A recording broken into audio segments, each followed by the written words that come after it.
Economic research is now suggesting that Donald Trump's tariffs are going to hurt the bottom 80% of Americans the most, once again are going to help the wealthy Americans, but not actually American trade, American manufacturing, American industrialization, and it's possible, at least according to CNBC, that the numbers are totally made up. Let's talk. Well, in contradiction with Carolyn Levitt, Peter Navarro, and Mr. Lutnick, Donald Trump is now suggesting he's open to negotiation on these tariffs if countries offer him something phenomenal. Countries offer something phenomenal. He also said, quote, every country is calling us. We put ourselves in the driver's seat. Now other countries will do anything for us. And allies of the president saying they weren't looking to make deals. They were not looking to make negotiations.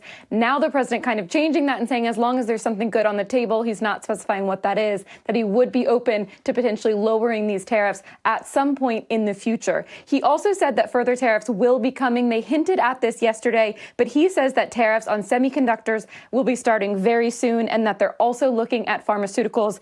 He also said the market reaction today is what is expected. He said it is going to be a booming economy, but he called this a transition period. The problem with this is you've got folks on CNBC suggesting Donald Trump made up the numbers in terms of the other tariffs that are being supposedly levied upon us.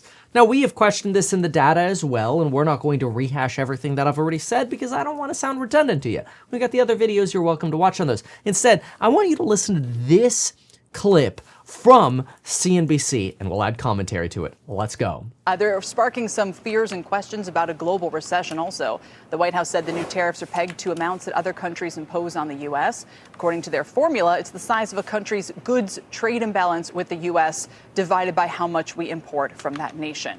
There's some of the math, the calculus. Is that calculus? No. CNBC's Steve Leisman is here with us to break it all down. Also with us, Erica York, Vice President of Federal Tax Policy at the Tax Foundation. It's great to have you both here. So let's just back up, Steve, for a second. The formula, as mentioned, this is laser focused on goods. It doesn't matter if we want to service a surplus with the other country. This is about the trade deficit in goods, and whatever happened earlier this week is not a barometer, it seems, for this announcement. Yeah, I don't want to start off in a caustic way, but you asked, is that calculus? To a lot of trade experts, Kelly, it's gibberish. That's really the problem. When this thing came out, my initial reaction was to, be a reporter. And I called up these trade experts, including one we're going to talk to in a second, and I said, have you ever heard of this? And they said, no. Do you know anybody who's ever used this formula to determine the trade burden or onus or whatever? And everybody said no. What's interesting is, here's the White House comment. I don't know if you guys have it. No, not the formula. Here's the comment where if you look at what they say, I don't know if I have it in front of me, but it says that we used something that's been used in a lot of other times and places. But they just made it up, Kelly. Nobody's ever heard of it. There it is.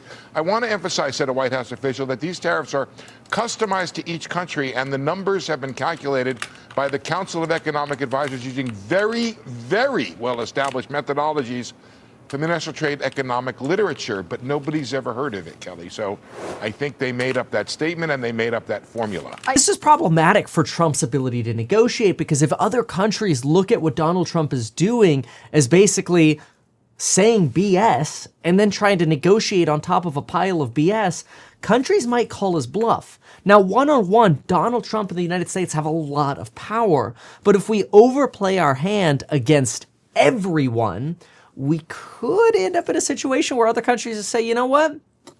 Why don't we just let your stocks continue to tank? After all, that's what Putin's pulling off, and it's probably what China's pulling off. This idea that China is going to get strong-armed into giving up TikTok for a cheap price to try to get out of this tariff negotiation. I don't know if it's going to happen. I'm hopeful.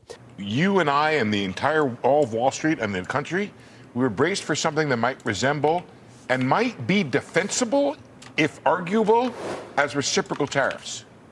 These are not reciprocal. These are essentially non-reciprocal punitive tariffs, including, it looks like, according to this Newsweek article, on a chunk of British ocean territory, Diego Garcia, where there's a U.S. military base, they're also been tariffed. But listen to this next clip here, where CNBC questions, wait a second.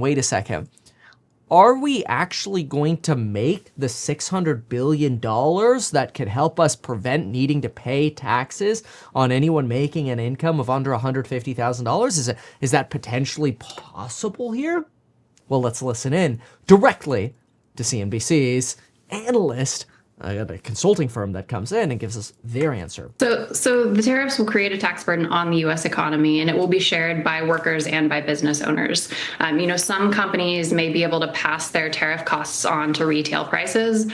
Others won't. They'll have to eat that cost. It reduces their revenues, their profits, which means they might have to cut hiring. They might have to cut returns to shareholders. So in either way, whether the cost is passed forward or passed backward, it's American workers and American business owners who bear that burden. We've estimated that the revenue raised by these tariffs in 2025, if they're all left in place, will be about $290 billion. That's a lot lower than what you might hear elsewhere. That's because when we put a tax on imports fall.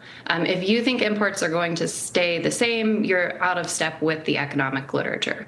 We also know that when tariff payments rise, other tax revenues fall. Tariffs, like I mentioned, pull income out of the economy before it's actually sent to workers or to shareholders, so it shrinks the bases of the income tax and the payroll tax, cutting off some of the direct tariff revenue. That's what gets us down to that $290 billion. And on average, that amounts to a tax increase of more than $2,100 per U.S. household, or a reduction in after-tax income of more than 2%. It hits lower income households and middle income households, so working class people, harder than it does wealthier people, because lower income households consume more of their income than the wealthy do. So this is a regressive tax increase, even if it's used to partially offset something like, let's say, the Tax Cuts and Jobs Act extension. About the bottom 80% of taxpayers are worse off under that trade, because the tariffs are a larger tax hike on them than the tax cuts will provide a benefit.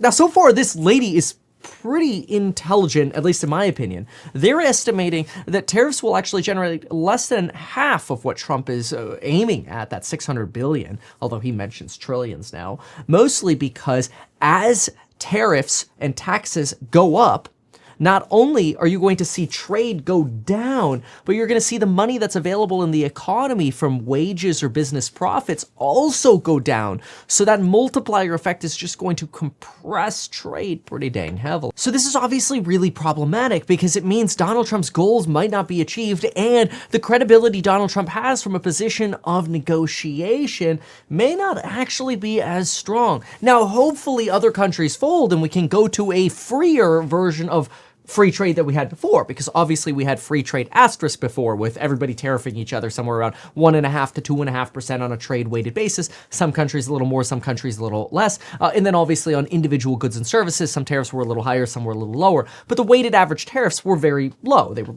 on average generally around 2.5% plus or minus.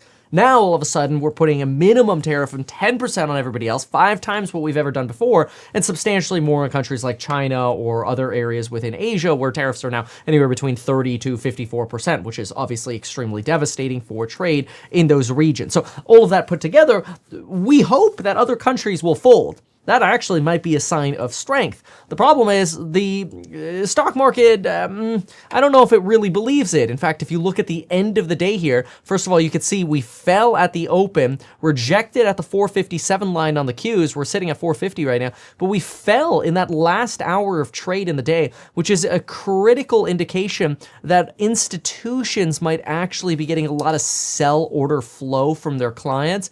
A little bit of a red flag. Now, Bitcoin's been pretty dang stable, and Tesla's been relatively stable all day, so there is some hope that maybe we're bottoming, Nvidia's bottoming around 102, and maybe the worst is priced in. The problem with the idea that the worst is priced in is that it's probably assuming that the worst of the tariff policy announcements are over, and that we're going to resolve tariff policy with negotiations from here.